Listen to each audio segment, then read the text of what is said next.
Bismillahirrahmanirrahim. This is Amna. Today we will discuss about what is the difference between star and planet. मतलब कि सितारे और सियारे में क्या फ़र्क होता है। तो सबसे पहले you have to understand कि स्टार होता क्या है।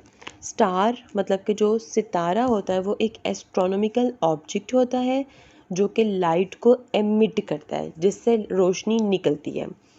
जबकि प्लैनेट्स मतलब जो सियारे होते हैं वो ऐसे एस्ट्रोनॉमिकल ऑब्जेक्ट्स होते हैं जो कि किसी भी स्टार के इर्द गिर्द घूमते हैं, उनसे कोई भी लाइट एमिट नहीं होती।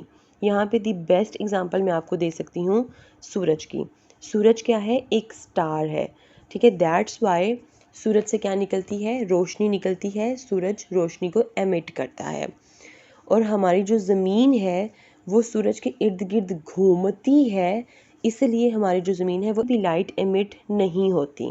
यहाँ पे दी बेस्ट एग्जांपल मैं आपको दे सकती हूँ सूरज की। सूरज क्या है? एक स्टार है, ठीक है, एक प्लैनेट है। वो किसी किस्म की रोशनी एमिट नहीं करती है। तो hopefully you will get idea कि सितारे और सियारे में क्या फ़र्क है।